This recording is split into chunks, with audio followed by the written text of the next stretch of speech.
Parce que si déjà je donne tout, à la fin, je vais être partir. Tu filmes là? Ok, bon. Salut à tous, on se retrouve aujourd'hui à Rambouillet chez Alexandre pour la suite et fin de cette installation de salle dédiée qui est pour le coup, et cette fois le terme est d'autant plus juste, exceptionnel. Pour vous rafraîchir la mémoire, voilà de quoi cette salle dédiée est composée. Un écran transsonore de 3,40 m de base, un système son Atmos et DTS:X 7.4.6, un incroyable projecteur laser Sony, un traitement acoustique de haut vol, des fauteuils cinéma ultra haut de gamme et une automatisation domotique de pointe. Bref, le top. Pour rappel, cette installation est disponible via notre configurateur IOHC privé avec la configuration Advanced. Ce configurateur est tout frais, fait avec beaucoup d'amour, évidemment aussi de savoir-faire, alors venez-y jeter un coup d'œil et réalisez votre rêve en vous offrant la plus belle salle de cinéma privée, la vôtre. Mercredi dernier, vous avez vu la construction des estrades, la mise en place du molleton et du tissu tondu, l'installation de l'écran de projection, du caisson pour projecteur et des enceintes, ainsi que de la moquette. Maintenant, il est temps de finir, on va installer ces superbes fauteuils cinéma, vous montrer les phases de configuration et enfin, après ce dur labeur, vous montrer le résultat dont on est, soyons sincères, vraiment très fiers. Avant de continuer, sachez que cette vidéo est rendue possible grâce à notre partenaire Sony. La division professionnelle de Sony offre les meilleures technologies de projection au monde pour un rendu sublimé de l'ensemble de vos contenus et une expérience cinéma inégalée. Je vous reparlerai du fabuleux projecteur Sony 790 ES que nous allons utiliser dans cette installation dans quelques instants. Alors maintenant c'est parti, générique.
Bon, on se retrouve, nouvelle journée, on est dans les dernières journées de configuration et aujourd'hui ce sont Hakim et Sébastien qui nous ont rejoints pour configurer la partie domotique de l'installation. C'est en Crestron pour ceux d'entre vous qui connaissent, c'est de la domotique mais genre vraiment top. J'ai dit à Alexandre, j'ai dit on va te faire le top, du coup voilà c'est ce qu'on a et on a là les deux meilleurs en France qui font ça.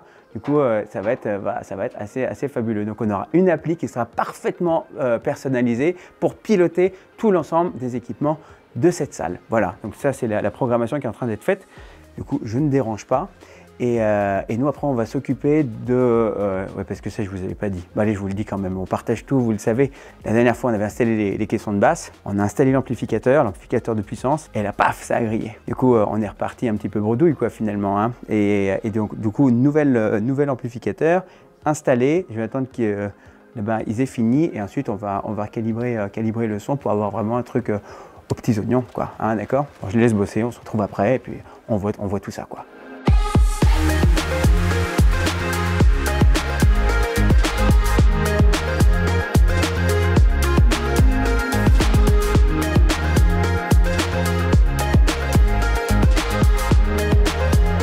Ça y est, on les a, ils sont là. Je suis dessus.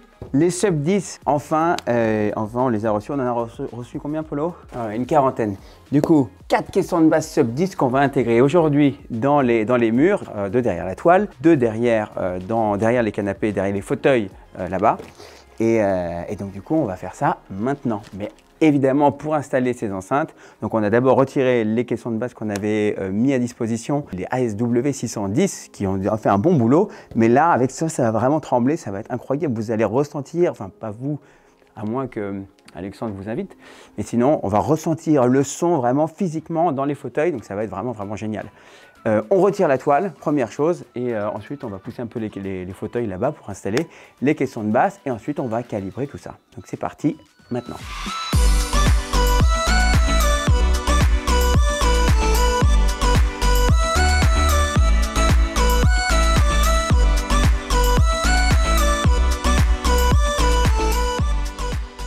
Ok, vous êtes nombreux à avoir posé la question, à quoi servent ces mousses? En fait, vous avez ça sur toutes les enceintes définitives technologiques, vous avez ces mousses, et c'est vrai que nous, on ne les utilise pas habituellement. Notamment, dans le manuel du Sub 10, eh bien, vous verrez que, alors notamment, comme ce sont des enceintes qui sont américaines, les structures, les cloisons des Américains sont un peu différentes de ce que nous, on a en France. Donc, ils ont beaucoup d'éléments en bois et tout ça, de construction en bois. Et donc, c'est ce qui permet, lorsque l'enceinte est contre notamment les tasseaux en bois ou les poutres, enfin peu importe, eh bien, de ne pas transmettre les vibrations. Donc, c'est vraiment une bande donc, qui va permettre d'amortir les vibrations. Là, on a le placo qui est juste derrière. Et comme il y a peut-être une possibilité que l'enceinte, donc le caisson de basse qui va beaucoup vibrer, soit en contact avec le placo derrière, et bien, on va justement utiliser ces mousses. C'est ce qu'on va faire maintenant.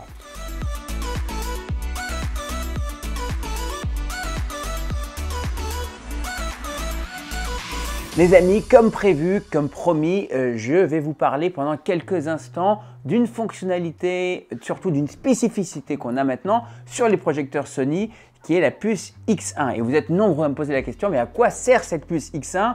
Qu'est-ce que ça fait? Comment est-ce qu'on peut voir ce que ça nous apporte dans l'image? Le truc est très simple. J'ai parlé encore il y a quelques heures avec Antoine de chez Sony qui m'a encore bien expliqué la chose et qui m'a montré la meilleure manière que vous puissiez profiter de cette fonctionnalité et de ces performances supplémentaires que vous apporte cette puce. Ce composant va permettre de travailler l'image à une vitesse beaucoup plus rapide qu'un autre processeur qui existe et va permettre de calculer notamment des pics de lumière que vous ne pourriez pas avoir avec un autre processeur. Donc pour faire simple, vous allez améliorer le contraste de votre image. Le contraste, pour rappel, c'est la différence entre le blanc le plus blanc et le noir le plus noir. Et en fait, ce processeur va permettre d'augmenter la luminosité des blancs, des pics de blanc, des pics de luminosité pour vous faire paraître une image plus contrastée tout en gardant un niveau de noir extrêmement bas. D'accord? Donc vous aurez une image avec un taux de contraste qui sera vraiment décuplé et pour que votre œil profite beaucoup plus de l'image et beaucoup plus de profondeur et de réalisme dans l'image. C'est quelque chose que vous avez aussi alors d'une manière différente et d'une manière un peu plus sophistiquée, notamment avec quand on parle du Dolby Vision et du HDR10+, mais c'est quelque chose qui va vous approcher de ce type de technologie puisque vous allez vraiment approfondir ce contraste. Et pour faire ça plus simplement, je vous le montre en vrai, en direct. Donc dans quelques instants, on va retourner la caméra. Mais maintenant, je vous montre ça simplement avec la télécommande du Sony. Donc d'abord, vous passez sur la touche menu, logiquement, si vous avez la chance d'avoir un projecteur Sony et que vous pouvez le faire, et que vous avez un projecteur de la série des blablabla 90, donc le 290, le 590, le 790, le 890 sont dotés de cette puce X1 qui, on le rappelle, vient de la division télé Bravia qui sont l'excellence de ce qui se fait de mieux en termes de télé. Donc pour voir ça ici, vous allez donc dans Menu, Noir Ciné Pro. Et là, vous avez une fonctionnalité qui est très intéressante qui va vous permettre donc accentuation HDR dynamique. Et c'est là où vous allez voir le processeur X1 travailler. Et c'est quelque chose que, comme je vous le dis souvent, pour qu'une fonctionnalité vaille le coup d'être là, il faut que vous puissiez la voir à l'œil nu et sans avoir besoin d'outils de mesure. Et donc là, par exemple, je suis en mode haut. Et là, plus je baisse, quand je le mets en off, je vais avoir une image qui est beaucoup plus terne que lorsque j'augmente ce processeur, d'accord? Et je vais garder des profondeurs de noir qui sont extrêmement intenses. Là, on a encore comme pas mal de luminosité dans la pièce. Et globalement, ce que ça vous permet d'avoir, c'est une image plus lumineuse, plus contrastée, même dans un environnement lumineux. Et lorsque vous êtes dans le noir, le rendu est absolument fabuleux. Voilà. Donc, je sais que en allant chez vous, je ne l'ai pas toujours activé ou je ne l'ai pas toujours mis à fond. Peut-être certains d'entre vous ont certaines connaissances supplémentaires et voudront nous apporter des éléments supplémentaires par rapport à ça. Moi, j'aime bien le mode haut, notamment ici dans une pièce lumineuse. C'est vraiment excellent et le rendu est absolument fabuleux. D'accord? Si vous avez des commentaires, des questions, n'hésitez pas à les poser et pour qu'on puisse y revenir dans une vidéo suivante. Et essayez-le, essayez cette fonctionnalité, c'est absolument dingue, d'accord?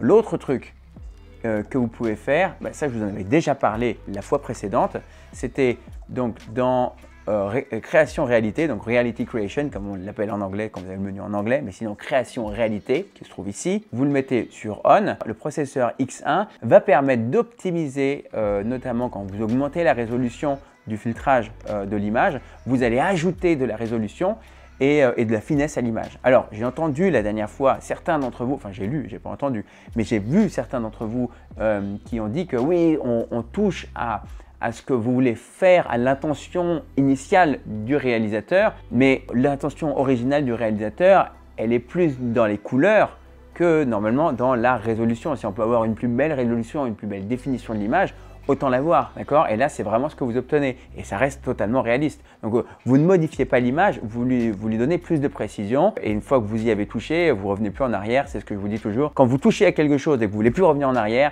ça veut dire que normalement, c'est une bonne chose, d'accord? Et là, c'est le cas. Reality Creation, premier élément. Deuxième élément, HDR, donc c'est avec le X1, donc l'accentuation de l'HDR. C'est absolument dingue et quand vous mettez ces deux éléments-là, donc ces deux fonctionnalités en fonctionnement en simultané, vous avez une image absolument splendide. J'en ai fini, testez-le chez vous, dites-moi ce que vous en pensez. On se retrouve sinon pour la suite de la vidéo tout de suite. Ok, on arrive bientôt à la phase finale de l'installation, enfin de l'installation de la baie. On a fait un peu de ménage, on a tout rebranché, tout reconnecté pour que ce soit vraiment nickel. On va connecter le lecteur Blu-ray, vous le connaissez celui-là.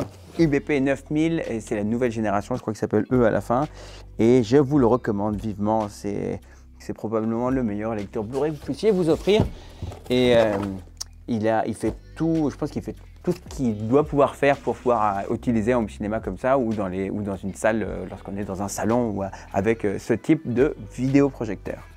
Donc on va l'intégrer dans la baie juste ici.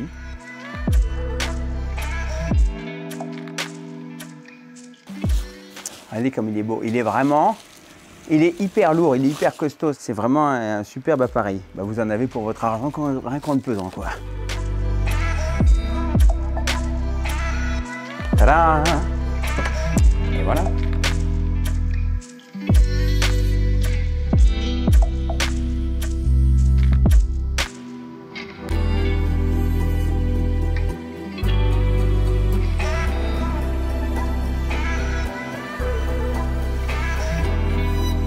Les amis, c'est avec émotion que je vous retrouve maintenant pour ce dernier rendez-vous dans cette magnifique salle chez Alexandre.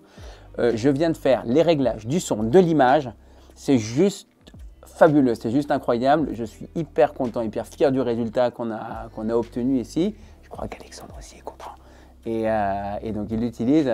Déjà, quand on a un client qui vient exprès à la maison, parce que c'est la seule pièce quand même qui est finie dans cette maison. Hein. Il est venu, ça fait 2 mois qu'il vient dans cette salle pour l'utiliser régulièrement avec ses enfants, tout ça, parce que la maison n'est pas encore terminée. Donc, je vous montre un petit peu, ça va être hyper rapide, ce qu'on a fait en termes de réglage de son, d'image. Je ne peux pas vous rentrer dans les détails, cette vidéo est déjà bien assez longue comme ça. On pourrait y revenir dans une prochaine vidéo. Ou alors, si c'est un truc qui vous intéresse, vous allez sur la VCP Academy, ça on en a déjà parlé. Bref, je vous montre ça, on se retrouve juste après pour terminer et pour faire un petit peu le débrief.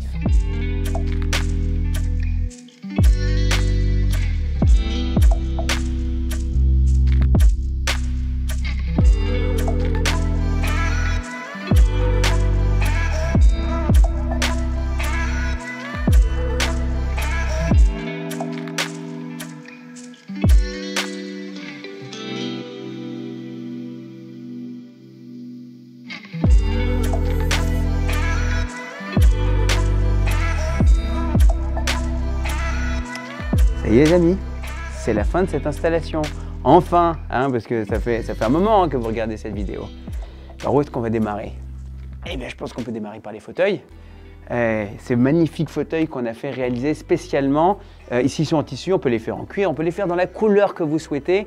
Et là, on a un rouge qui est absolument extraordinaire.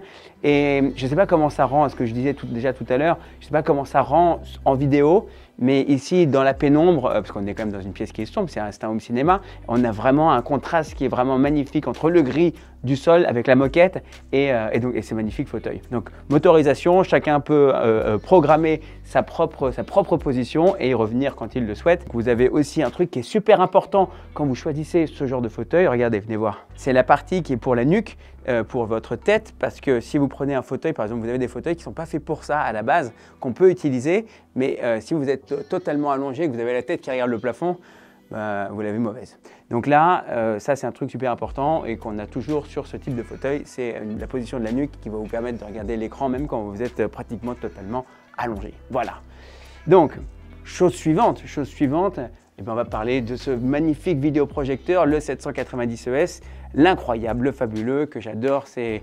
Pour le coup, c'est vraiment mon projecteur favori, un projecteur 4K laser qui va vous durer la durée de vie du projecteur. Pratiquement, normalement, vous n'allez pas changer de lampe avant de changer le vidéoprojecteur puisque vous avez 20 000 heures de lumière, une image hyper contrastée et quand vous êtes vraiment dans le noir, quand vous regardez un film, c'est juste, vous êtes sans voix, quoi. Enfin, moi, je suis sans voix et j'espère que si vous avez la chance de voir une fois ce type d'installation, vous le ferez aussi. Voilà. Donc là, on l'a encastré dans ce caisson qui va vous permettre d'avoir une plus belle finition et d'avoir aussi un peu plus de silence au niveau du vidéoprojecteur, même s'il est déjà hyper silencieux. Donc voilà, parfaitement encastré. Et puis juste derrière, comme ça, on regarde au fur et à mesure avec les éléments qu'on voit devant nous, on a le tissu tendu qu'on a partout sur toutes les surfaces avec un traitement acoustique qu'on a intégré dedans avec du molleton. Mais souvenez-vous, ne mettez pas du molleton trop épais dans votre salle si vous faites ce type de salle avec ce type de matériaux parce que sinon vous allez avoir trop d'absorption. Là, on a vraiment un équilibre qui est excellent. Ce qu'on cherche à avoir habituellement, mais ça je l'ai déjà dit, pas plus de 25% d'absorption sur chaque surface, donc le plafond, le mur et le sol. D'accord? Donc si vous avez plus que ça, vous allez avoir un peu trop d'absorption, surtout quand la pièce est petite. Une petite pièce, on y revient à chaque fois, c'est 15 mètres par 15 mètres en acoustique. Donc ne soyez pas vexés quand je vous dis que vous avez une petite pièce. Pour améliorer le son, pour donner plus de richesse au son, vous avez ces panneaux qu'on nous fait faire spécialement, qui sont en bois et qui sont faits avec un design particulier. Donc c'est une formule mathématique qui va vous permettre d'avoir ce son qui va être explosé dans la pièce de manière équilibrée et donc de donner plus d'ampleur, plus de richesse, plus de vie au son qui vous entoure au niveau des fréquences plus élevées. D'accord? On va être à peu près à partir de 1000 Hz. Là, je vais commencer à rentrer dans le jargon, donc on y passe rapidement, mais c'est vraiment intéressant parce que c'est vraiment, ça change tout. Ce type de panneau, c'est vraiment le truc que vous devez faire si vous faites ce type d'installation. Là, on en a mis 4, 2 sur les côtés, 2 à l'arrière, et donc ça va vous donner une richesse dans le son. La partie suivante, là, forcément, évidemment, les enceintes, elles sont toutes encastrées dans les murs derrière la toile, dans les murs ici autour de nous et dans le plafond. Qui sont là, donc des D8R ici. On a 6 D8R. Moi, j'adore faire ça. Je sais qu'il y a parfois des installations où on va plutôt mettre plus d'enceintes pour avoir des enceintes qu'on appelle wide, pour avoir plus d'ampleur au niveau de la scène avant. Moi, ce que je préfère faire, et c'est ce que je vous avais déjà dit auparavant aussi, c'est que ici, au lieu d'avoir trop d'absorption sur le côté, on a gardé un petit peu de réflexion, ce qui va donner plus de grandeur aussi à la scène sonore, d'accord? Donc ici, vous n'avez pas trop d'absorption, si c'est quelque chose que vous souhaitez faire, puisque vous allez avoir du coup des enceintes supplémentaires pour vos 2 rangées de sièges qui sont juste là, d'accord? Enfin, vous les avez vus, je ne vais pas les remontrer, mais si elles sont là. Allez, venez, on les montre. Alex, on les montre. Elles sont ici. Et donc là, nos 6 enceintes Atmos qui vont vous donner vraiment cette bulle de son qui vous tourne autour avec les 4 enceintes surround qui sont là. Des enceintes dipôles, ça c'est très important. Mettez des enceintes dipôles. Là aussi, je vous le recommande vivement lorsque vous êtes dans ce type de configuration, surtout lorsque vous êtes assez proche des enceintes. Les sièges à l'arrière sont assez proches. Et ça va exploser le son. Là aussi, ça va aider à le diffuser plus uniformément qu'avec une enceinte avec une membrane traditionnelle, d'accord? Donc ce sera quelque chose qui sera plus naturel pour les personnes qui sont assis plus près à l'arrière. Voilà. Ici, on a une baie technique dans laquelle tout est rangé. On a l'incroyable, le fabuleux, l'AVC A110 qui est... voilà, c'était l'une des dernières pièces, je crois, que l'on peut avoir aujourd'hui. Donc tout est intégré ici. Et tout ça est automatisé avec un système Crestron. Donc Crestron, c'est le système dont je vous avais déjà parlé auparavant, qu'on a déjà vu, Hakim et Seb sont venus pour le configurer. C'est quelque chose qu'on met dans toutes vos installations IOHC privées. Donc le nouveau configurateur, le nouveau système qu'on a créé, qu'on a conçu pour vous simplifier la vie lorsque vous voulez faire votre home cinéma chez vous, une salle dédiée de ce type-là. Voilà. Donc le système Crestron, c'est une application avec un petit boîtier qui est juste là. On va tout programmer, c'est du sur-mesure, c'est vraiment de la haute couture, si vous voulez, pour votre système. Et on va mettre les scénarios exactement en place tels que vous les souhaitez. Donc par exemple, vous voulez aller aux toilettes, et ben vous allez avoir juste la bande lumineuse qui va s'allumer et tout le reste du film qui continue. Vous pouvez sortir de la pièce sans déranger les autres et ensuite revenir ou faire une pause popcorn, j'en sais rien, ce que vous voulez. En tout cas, ça, voilà, c'est toutes ces petites choses-là qu'on peut réaliser et mettre parfaitement sur mesure. Et voilà, et donc cet écran, maintenant, pour finir, je pense qu'après on aura fait le tour, cet écran de projection, le edge frame qui est courbe, hein, vous le voyez, ça donne une finition absolument splendide. Là, il est blanc, on l'a laissé blanc pour ne pas trop projeter, parce que je vais avoir trop de choses dans les yeux. Après, on va vous montrer un petit peu quelques scènes de film, évidemment. Ici, on est sur sur combien est-ce qu'on est encore? Je ne me souviens plus. Vous avez suivi la vidéo? Sur combien est-ce qu'on est en taille? Ah, vous ne savez pas? Peut-être qu'on pourrait faire un concours. Non, je déconne. Bon, c'est pas grave. 3,30 m je crois, ou 3,50 m. Au début, je voulais faire plus large et finalement, on est tombé d'accord sur cette distance-là avec Paul puisque ça va permettre d'avoir quelque chose qui est hyper immersif pour la première rangée, mais pas trop grand parce que sinon on se met dedans et on a mal au crâne, et qui soit aussi agréable pour le siège derrière. Voilà, donc j'espère que vous avez appris des choses. C'est faire une salle cinéma dédiée. C'est quelque chose qui est assez technique et j'espère que je ne vous ai pas ennuyé avec toutes ces informations. En tout cas, nous, ça nous passionne. Et donc, si c'est la première fois que vous nous regardez, eh bien, pensez à vous abonner, évidemment. Likez cette vidéo, likez-la, ça ne vous coûte rien. Et puis, pour nous, c'est sympa. Ça permet à d'autres personnes de savoir qu'on existe. Laissez-nous des commentaires, des questions, des suggestions pour une prochaine vidéo. Et puis, j'espère qu'on se retrouve du coup très, très vite, normalement la semaine prochaine, avec une prochaine vidéo, soit d'installation, soit des idées lumineuses pour votre installation, pour l'améliorer ou pour mieux la préparer. Voilà, maintenant, j'ai plus qu'à vous laisser. Moi, je vais démarrer. Bon, là, j'ai pas mon appli, j'ai pris les télécommandes. C'est plus simple parce que ça marche aussi avec des télécommandes. Hein, n'oubliez pas. Je vous laisse. On se retrouve la semaine prochaine. Prenez soin de vous. Bye.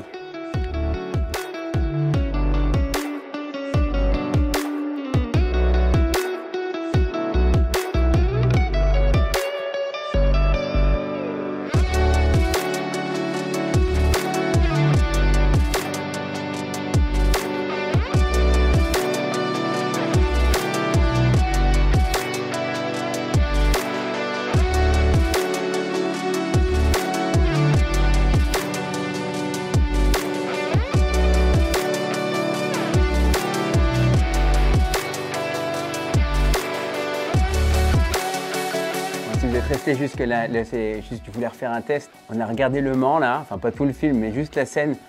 En fait, parce que je vous parle de plein de produits, plein de trucs, plein de machins, on a mis tel équipement à tel et tel endroit. Ce qui compte le plus, c'est les émotions que vous avez. Et là, c'était juste la folie, c'est incroyable, c'est absolument dingue. Vous avez le son qui vous tourne autour, mais vraiment, le film et l'installation est incroyable. Bon, voilà, c'était juste pour vous dire ça. Je suis hyper content. Et puis voilà, bon allez, maintenant je vous laisse, bye, ciao.